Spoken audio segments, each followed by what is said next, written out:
बिस्मिल्लाहिर्रहमानिर्रहीम।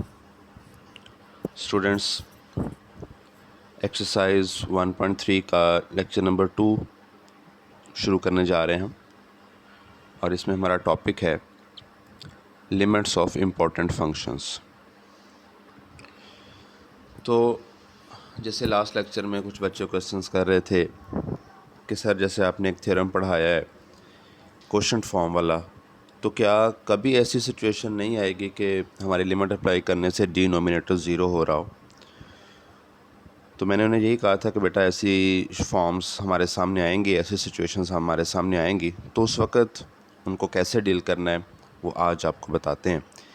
जैसे यहाँ पे लिखा हुआ है, if by substituting the number that x approaches into the function, कि जिस नंबर को एक्स ने अप्रोच करना है अगर हम उस नंबर को सब्सटीट्यूट करें फंक्शन पे, वी गेट 0/0 फॉर्म, और ऐसा करने से अगर 0/0 फॉर्म आ रही हो then we evaluate the limit as follows. तो फिर हम लिमिट को कैसे इवेल्यूएट करेंगे, आपको नीचे ऑप्शंस बताए जाएंगे। याद रखिए बेटा, ये 0/0 जो है ये इनडिटर्मिनेंट फॉर्म कहलाती है। सिंपली इसे आप अनडिफाइंड फॉर्म कह लेते हैं। ऊपर ज़ीरो होना इतना ज़रूरी नहीं है, अगर नीचे ज़ीरो हो गया तो ये इनडिटर्मिनेंट फॉर्म्स हैं, और यही जो है वो अलार्मिंग पोजीशन है कि यहाँ पे हमने फिर लिमिट अप्लाई नहीं करनी। यानी कि जब तक हमारा डिनोमिनेटर लिमिट अप्लाई करने से नॉन ज़ीरो नहीं रहता, हम लिमिट अप्लाई नहीं करेंगे। अब यहाँ पे क्या लिखता है जी, we simplify the given function, के ऐसी सिचुएशन में हम फंक्शंस को सिंप्लीफाई करेंगे बाय यूजिंग अलजेब्राइक टेक्निक। पहला ऑप्शन उसने क्या बताया है कि बाय यूजिंग अलजेब्राइक टेक्निक, हम अलजेब्राइक टेक्निक्स का इस्तेमाल करेंगे ऑफ मेकिंग फैक्टर्स, जिसमें हम अपने given polynomial either from numerator और फ्रॉम डिनोमिनेटर क्या करेंगे, फैक्टराइज करेंगे उसे if possible and cancel the common factors. अगर पॉसिबल हुआ तो हम फैक्टराइज करने पे जो कॉमन फैक्टर्स हैं उनको कैंसलेशन करेंगे उनकी। तो इस मेथड को समझाने के लिए एक बहुत अहम जो लिमिट है, बहुत अहम थ्योरम है, ये समझा अभी आपके साथ डिस्कस किया जाएगा, और ये बहुत अहम है बेटा जी। इसका प्रूफ भी एनुअल पॉइंट ऑफ व्यू के लिए भी बहुत अहम चीज़ है।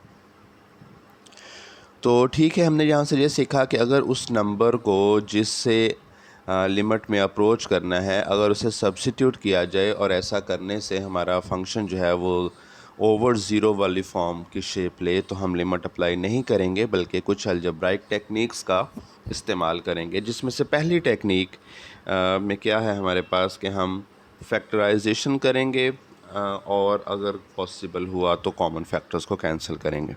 अब यहाँ पे इसकी जनरल फॉर्म है, ये बेटा जी प्रूफ ऐसे पेपर में आ सकता है, आपको रकम में लिखा हुआ मिल सकता है, prove that x raised to power n minus a raised to power n over x minus a as x approaches to a is equal to n a raised to power n minus 1 where n is an integer and a is greater than 0। तो जब n को ये integer होने के लिए, अच्छा ये shape भी मैं आपको समझाऊंगा कि लेफ़्ट हैंड साइड से जवाब कैसे लिखते हैं, क्योंकि ये एक फार्मूला भी है जिसने क्वेश्चंस पे अप्लाई होना है। अभी हम इसको प्रूफ कर लेते हैं, और प्रूफ करने में भी हमारे जो है वो दो केसेस इन्वॉल्व होंगे, क्योंकि यहाँ पे n के लिए कहा गया कि n is any integer.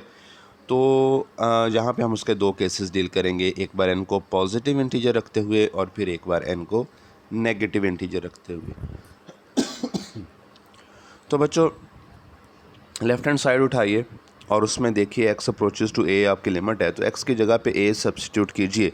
It's very simple कि न्यूमिनेटर और डिनोमिनेटर दोनों से आपको 0/0 फॉर्म मिल रही है, क्योंकि जब आप x की जगह पे a लिख देंगे तो a raise to power n minus a raise to power n ऊपर भी 0 हो जाएगा और नीचे भी a माइनस a से 0 आ जाएगा। तो अब जब आपको पता है कि लिमिट अप्लाई करने से ये फॉर्म आ रही है, तो आप लिमिट अप्लाई होना कहीं पे शो नहीं करेंगे और ना ही लिमिट अप्लाई करेंगे। ये आपने जहन में चेक करके उससे रिलेटेड स्टेटमेंट लिख दी कि अगर ऐसा करते हैं तो ये होता है।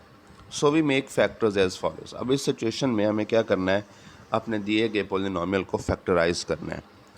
तो x पे पावर n माइनस a पे पावर n को ये कैसे लिखना है, ये एक फार्मूला है, अगर याद हो जाए तो ठीक है, लेकिन इसका प्रूफ भी मिल सकता है। फ़िलहाल मैं आपको यहाँ पे ये मशवरा दूंगा, याद करवाने के लिए कुछ कोशिश करता हूँ। देखिए बेटा जी, आपने a cube minus b cube को कई बार लिखा होगा। मैं यहाँ पे जगह बना लूँ, कहाँ पे लिखूँ, a cube minus b cube. इसकी फैक्टराइजेशन हम क्या लिखते हैं, a माइनस बी इनटू में क्या होता है A square plus A B plus B square. तो अगर आप इस फ़्लो को जहन में रखेंगे तो आपको ये वाला कुलिया भी लिखने में आसानी होगी। देखिए हम हल करने लगे हैं x पे पावर n माइनस a पे पावर n को, ठीक है। और पहली बार इस हिस्से पे फोकस कीजिए, मैं कलर चेंज कर लेता हूँ इसका जी। इस हिस्से पे फोकस कीजिए। तो इसके लिए हमने पार्स के अंदर वाले दोनों नंबर्स को लिख लिया बाहर ब्रैकेट में। तो अब भी हम फिर क्या करेंगे, x पे पावर n माइनस a पे पावर n से पहले क्या मिलेगा x माइनस a, ठीक है। अब ये जो तीन टर्म्स हैं इनको फोकस कीजिए। देखिए a पे पावर 2 है, तो इसका मतलब है जिस पावर को हल करना शुरू किया था उससे एक कम पावर मिली, ठीक है। तो उससे आगे कैसे चले, अब ये इसी को जहन में रख के कि a की पावर में कमी कर दो और b साथ नहीं है तो उसे लगाना शुरू कर दो। मतलब जहाँ a पे पावर 2 है तो अगली बार a पे पावर 1 होगी, b आ गया, इससे अगली बार लिखना होगा तो a पे पावर और कम हो जाएगी। तो और कम का मतलब है 0 होगी और b अपनी और बड़ी पावर के साथ आ गया, यानी कि एंड पे वही वाला नंबर आ गया, ये वाला विद पावर 2 के साथ। इस स्टाइल को थोड़ा सा जहन में रखिए, आई होप ये इतना मुश्किल नहीं लगेगा। अब मैं इस पे आता हूँ। देखिए x पे पावर n माइनस ए पे पावर n है तो हमने बाहर लिख लिया x माइनस ए, ठीक हो गया। अब अंदर ज़ाहिर बात है हमें कहाँ से शुरू करना है, x की पावर में एक की कमी के साथ। तो हमारे पास हाईएस्ट पावर n है तो अब n माइनस 1 हो जाएगी। आगे बढ़ने का तरीका मैंने आपको ये बताया है कि x की पावर में कमी करते जाओ और साथ जो दूसरा नंबर है उसे डालते जाओ, यानी कि अब x की पावर हो गई n माइनस 2 और a आ गया। अगली बार x पे पावर हो गई n माइनस 2 और a पे पावर 2 आ गया। अप टू सोन इसी प्रोसेस को चलाना है। और इस टर्म को ज़रा ध्यान से करके फोकस आप ज़रा देखिए कि आखिरी टर्म कैसे आती है, क्योंकि यहाँ तो 2-3 टर्म्स थी तो लिख रही, यहाँ अप टू सोन है, जनरल फॉर्म है, एंड जो है पार है। तो आखिरी टर्म लिखने के लिए वही जो x के जो दो नंबर हल हो रहे हैं उसमें से दूसरे वाले को लिखें एक पार कम करके। जैसे जहाँ पे b क्यूब था तो हमने b स्क्वायर लिखा था, जहाँ पे a पे पार n है तो ये a पे पार n माइनस 1 होगा। बेटा ये थोड़ा सा पेचीदा अमल है, लेकिन आप अगर इसे पेज पे लिख के ये जो मैंने आइडिया दिया है इसके साथ आप इसे जो है कंपेयर करते हुए अगर शेप दें तो मुश्किल बात नहीं है। क्योंकि अगर हम इस रिज़ल्ट को प्रूफ करने बैठेंगे तो वो भी कम से कम जो है वो हमारा आधा पेज लेगा। और जैसे हमारी टेक्स्ट बुक में इसका प्रूफ नहीं शो किया गया तो इसका मतलब है कि ये कोई ज़रूरत नहीं है इसको प्रूफ करने की। वैसे ये सिंथेटिक डिवीज़न का इस्तेमाल किया जाए, सिंथेटिक डिवीज़न मेथड से आप लोग वाकिफ़ हैं तो इससे ये प्रूफ हो जाता है। अगर आप लोग कहोगे तो मैं आपको क्लास वाले सेशन में, ऑनलाइन सेशन में इसका प्रूफ भी समझा दूंगा, लेकिन ज़्यादा बेहतर है कि आप टाइम इस पे इस्तेमाल ना करें। ये एक ऐसा क्वेश्चन है जो पेपर में अक्सर आ जाता होता है, तो आप इसको याद रखें इस मदद से, और अगर कोई प्रॉब्लम हो तो हम उस पर मज़ीद बात कर लेंगे। तो अब देखिए जी, ये जो हमारे पास पोजीशन थी लेफ़्ट हैंड साइड पे लिमिट वाली, हमने उस पे ऊपर वाला हिस्सा जो x पे पावर n माइनस ए पे पावर n है उसको जो फैक्टराइज करके शेप ली है वो उसकी जगह पे दर्ज कर दी। और अब हमारा रिज़ल्ट अप्लाई हो रहा है कि हमने कहा था if possible then we will cancel the common factors. तो अब आप देखिए ऊपर और नीचे कौन फैक्टर कॉमन है, ऊपर और नीचे आपको देखने पे नज़र आ रहा होगा कि बेटा x माइनस ए के साथ कट जाएगा, ये हमारा कॉमन फैक्टर है। और बाकी जो हिस्सा बचा, अब ज़ाहिरी बात है हमारा फंक्शन वैसे डिनोमिनेटर में किसी x से आज़ाद है, हर x से आज़ाद है, कोई ऐसा एक्सप्रेशन नहीं है, तो हम बग़ैर किसी परेशानी के लिमिट अप्लाई कर सकते हैं, क्योंकि इस लिमिट अप्लाई करने से अब नीचे ज़ीरो नहीं रहेगा। तो यही आइडिया है जो हमने यूज़ करना है क्वेश्चंस पे भी। अच्छा जी, अब लिमिट अप्लाई करने की बारी आती है, तो हम हर x की जगह पे a लिख देते हैं। हर x की जगह पे a लिखने के बाद जब हमने a की पावर्स को सिंप्लीफाई किया तो a पे पावर n माइनस 1, a पे पावर n माइनस 1, a पे पावर n माइनस 1 ये लिखा हुआ आया, ऐड होता हुआ नज़र आया। How many times, n times, क्योंकि ये n टर्म्स है। तो जब कोई एक ही नंबर बार बार ऐड हो रहा हो तो हम उसे ऐड करके साथ n लिख देते होते हैं। जैसे देखिए मैं 1 को ऐड करूँ 3 टाइम्स तो मैं इसे 3 लिखूँगा, मैं 1 को ऐड करूँ 4 टाइम्स तो मैं इसे 4 लिखूँगा, यानी कि 3 इंटू 1 और इसी तरह से 4 इंटू 1। बात समझ आ रही है बेटा? तो जो नंबर जितनी बार ऐड हो रहा हो हम उसका ऐड होने का जो नंबर है उसके ऐड होने की जो तादाद है वो उसके मल्टीपल में लिख देते हैं। यही बात आप 2 के लिए भी, तो किसी भी नंबर के लिए आप सेम नंबर के लिए ये कंसिडर कर सकते हैं। तो इस तरीके से जो आपका जवाब आया वो आपका रिक्वायर्ड रिज़ल्ट है, और वो क्या है, n⁻n-1। ठीक है, अब मैं आपको इसका पहले सेकंड केस जो है वो प्रूफ करवा लूँ, फिर किसी और फॉर्म की तरफ आते हैं। तो ये जी आपके सामने इसका केस नंबर 2 है, जब हम इसे एक नेगेटिव इंटीजर कंसिडर करेंगे, where n is negative integer. जब किसी एक्सप्रेशन को n की नेगेटिव वैल्यूज़ के लिए प्रूफ करने के लिए कहा जाए बेटा, तो याद रखिए आपने जब उसे कुछ नेगेटिव देना है तो उसके साथ माइनस का साइन लिखने के साथ साथ, यहाँ पे मैं इसको फिर हाईलाइट करना चाह रहा हूँ, इस हवाले से जी ये जहाँ पे है, वेयर इज़ हाईलाइटर जी, तो ये इस हिस्से पे बात कर रहा हूँ मैं। देखिए यहाँ पे हमें ये बताना बहुत ज़रूरी है कि m इज़ पॉजिटिव, क्योंकि m पॉजिटिव है उसके साथ एक माइनस हमने लगाई है जिस वजह से n नेगेटिव हुआ है। अगर हम ये नहीं बताते कि m इज़ पॉजिटिव है तो हमारा ऑब्जेक्टिव ख़त्म हो जाता है इसे नेगेटिव रखने के लिए, n को नेगेटिव रखने के लिए, क्योंकि फिर शायद m को कोई नेगेटिव वैल्यू के लिए कंसिडर कर ले। तो जब किसी नंबर को नेगेटिव कहना है उसके साथ माइनस लगाएं, और माइनस के अलावा जो हिस्सा है उसे ज़रूर बता दें कि वो पॉजिटिव है। ठीक है जी। अब आपने वही जो आपके पास लिमिट वाला हिस्सा था, लिमिट के बगैर आपने उस फंक्शन पे फ़िलहाल हर n की जगह पे -m लिख दिया है। ठीक है, फिर यहाँ पे चंद स्टेप्स हैं जी कि आप यहाँ पे 1/x - a जो है उसे साइड पे करें। इसके लिए मैं कुछ लिखना चाह रहा हूँ यहाँ पे, अगर लिखा जाता है तो जी। आप इसके बाद बेटा जी ये करें कि x - a को आप साइड पे कर लें, और अंदर जो हिस्सा है उसे आप यूँ लिखें।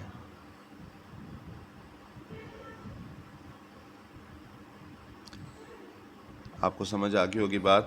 x - a साइड पे किया, अब x पे पार क्योंकि -m है तो मैंने उसे 1 के नीचे लिख लिया, 1/x पे पार m आ गई। इस तरह से a पे पार -m है तो उसे भी 1 के नीचे लिख लिया। ठीक है, अब इस हिस्से का एलसीएम लें। ये स्टेप अब आपको यहाँ पे नज़र आ रहा है, यहाँ पे भी उन्होंने एक स्टेप डायरेक्ट कर दिया, इससे भी आगे। जब आप इसका एलसीएम लेंगे तो नीचे x - a तो बाहर अपनी जगह पे पड़ा रहेगा, अंदर क्या मिलेगा, a पे पार m -x पे पार m। ठीक है बच्चों, समझ आ गई आपको ये बात। अब इससे आगे स्टेप यहाँ पे मौजूद है, इन्होंने 2 स्टेप इसमें डायरेक्ट किए थे। इससे आगे यहाँ पे है कि यहाँ से ऊपर माइनस कॉमन लें, माइनस कॉमन लेने से बाहर -1 के साथ लिखा हुआ नज़र आ रहा है, और वो x पे पार m वाला हिस्सा प्लस का हो गया और a पे पार m वाला माइनस का हो गया।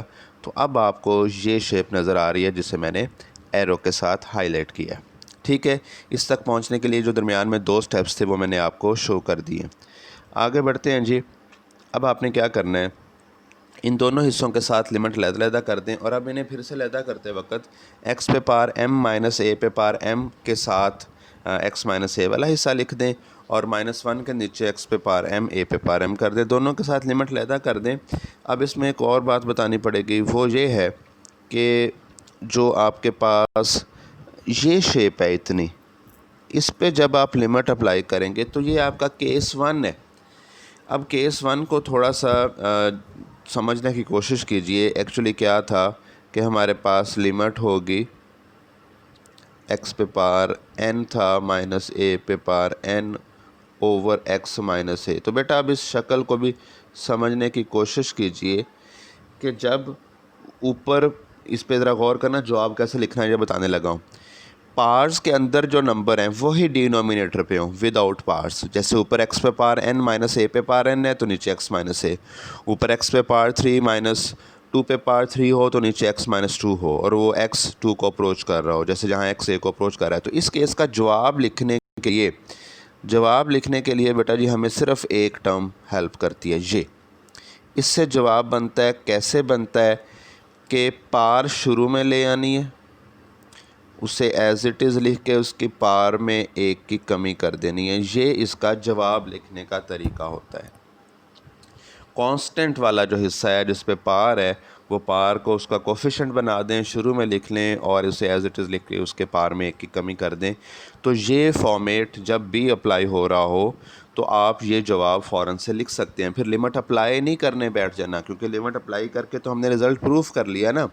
अब जब ये शेप सामने आए तो फिर लिमिट नहीं अप्लाई करनी, फिर उस रूल का रेफरेंस देते हुए, इस रिज़ल्ट का रेफरेंस देते हुए आपने ये जवाब डायरेक्ट लिखा करना है। अब यही काम यहाँ पे हुआ, मैं आपको बताता हूँ कि ये कैसे हुआ। ये ज़रा देखिए कि आपके पास, क्योंकि पॉजिटिव इंटीजर वाला रिज़ल्ट आप प्रूफ कर चुके हो, पॉजिटिव इंटीजर्स वाला रिज़ल्ट आप प्रूफ कर चुके हो, इसलिए आप इस हिस्से का जवाब, अब फ़र्क सिर्फ इतना है कि m की जगह पे n की जगह पे m है, तो सारी बात है अब आप जवाब क्या लिखेंगे, इस टर्म को देख के जवाब लिखेंगे आप, और आपका जवाब होगा m a raised to power m-1 positive integer. क्योंकि m को देखिए बेटा, मैंने आपको यहाँ पे लिख के दिया था कि m इज़ पॉजिटिव, ये लिखा हुआ है where m is positive integer. Positive integer वाला रिज़ल्ट क्योंकि प्रूफ हो चुका हुआ है, इसलिए हम ज़रूर उसको अप्लाई कर सकते हैं, और उसको अप्लाई करने पे हमें m a raised to power m-1 मिला। अब मेन काम हो गया है, तो m की पावर्स को थोड़ा सा सिंप्लीफाई करेंगे, तो इस हिस्से को थोड़ा सिंप्लीफाई करेंगे तो ये बना -m a raised to power m-n, और -m हमने किसे लेट किया था, n, तो जवाब इस केस में भी वही मिला। लेकिन याद रखिए अब इसको कि अब ये रिज़ल्ट दोनों केसेस के लिए प्रूफ हो चुका है। अब थोड़ा सा ये बात सुन लें कि पेपर में किस रकम के साथ कितना हल करना है। देखें बेटा, मैं आपको यहाँ से बताऊँ कि रकम यहाँ से स्टार्ट हो रही है आपकी ये वाली। अब यहाँ पे उसने लिखा where n is an integer. जब n को सिर्फ इंटीजर कहा है तो आपको ये सवाल 2 नंबर में मिले या 5 नंबर में मिले, आपको हर हाल में दोनों केसेस लाजमी करने हैं। हाँ, ये हो सकता है कि वो आपकी रकम में आपको ये कह दे, बल्कि कई बार ऐसा हुआ भी है कि वो सिर्फ कोई एक केस पूछ लेता है, वो वाज़ह कर देता है रकम में कि where n is negative integer, या वो लिख देता है where n is positive integer, मतलब वो कह देता है n belongs to z positive या n belongs to z negative. फिर उसी टिपिकल केस को हल करना है जिसकी बात हो रही हो। ठीक है, ये बातें समझ में आ गई हैं, तो इन्हें ज़रूर अच्छे से तैयार कर लीजिए। अब ऐसा करते हैं कि इनके साथ का जो इनके साथ के जो क्वेश्चंस हैं वो आपको एक्सरसाइज के पहले करवा देते हैं, फिर इसके दूसरी टेक्निक की तरफ जाएंगे which is related to rationalisation. तो अभी जितना मैंने आपको पढ़ाया है उससे रिलेटेड मैं आपके जो है वो क्वेश्चंस जो हैं वो हल करना शुरू करने लगा हूँ।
जी बेटा, क्वेश्चन नंबर 2 देखिए जी, इस एक्सरसाइज का आपके सामने सॉल्व किया है मैंने उसे। ये देखिए सॉल्यूशन इस वक्त आपके सामने है इस पेज पे।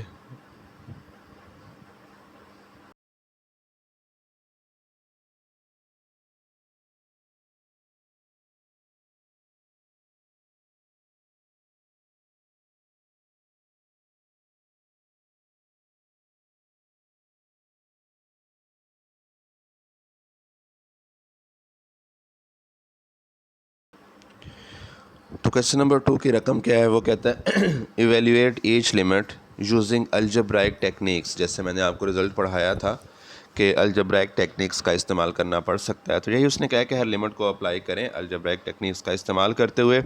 इसके फर्स्ट पार्ट की तरफ चलते हैं जी। ये फर्स्ट पार्ट का सलूशन यहाँ पे मौजूद है।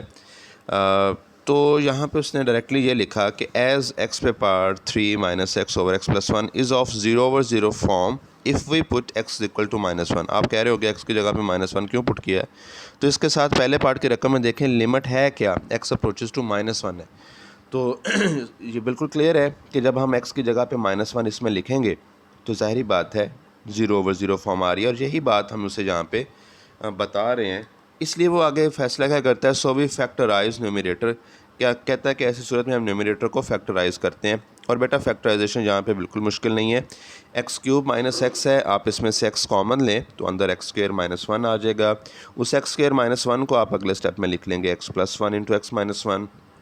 अब यहाँ पे कैंसिलेशन पॉसिबल दिखाई दे रही है, सो एक्स प्लस 1 को एक्स प्लस 1 के साथ काट दें, और अब आपके पास जो हिस्सा बचा है उस पर दोनों पे लिमिट अलहदा करते हुए आप दोनों के साथ लिमिट अप्लाई करें तो आपके सामने डिफाइंड वैल्यू और आपका आंसर 2 आ रहा है। तो वही शेप जो पहले अनडिफाइंड फॉर्म थी दे रही थी, 0 ओवर 0 फॉर्म दे रही थी, अब इस टेक्निक में से गुजरने से हमें डिफाइंड वैल्यू दे रही है। यही एडवांटेज है लिमिट और उसकी जो टेक्निक्स हैं उनके इस्तेमाल का। सेकंड पार्ट में यही सिचुएशन कि जब आप x की जगह पे 1 लिखते हैं।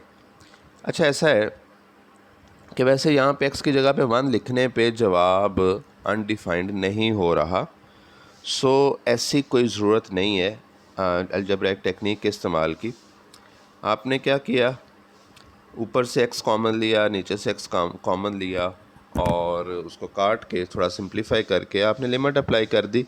तो यहाँ कुछ रकम का इशू है, कुछ बुक्स पे रकम जो है वो कुछ और हो सकती है।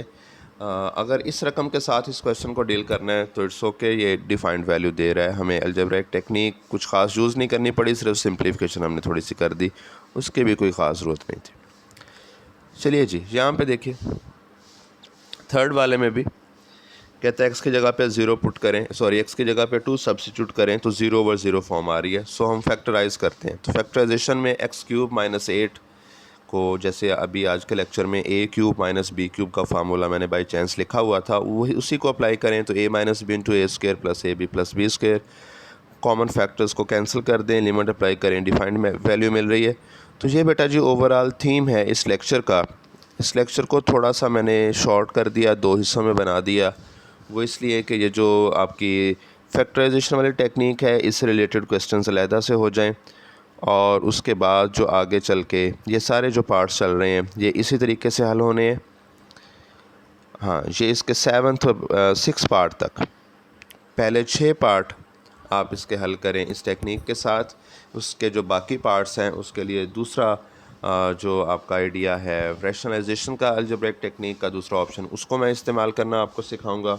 तो ये इतना हिस्सा आप आज अच्छे से तैयार कर लें, इसके सारे पार्ट्स को अटैम्प्ट करें। कहीं प्रॉब्लम हो तो मुझे बताइएगा, बाकी मैं आपको क्लास में समझा दूंगा कि कैसे डील करना है इसे। बहुत शुक्रिया, अल्लाह हाफिज़।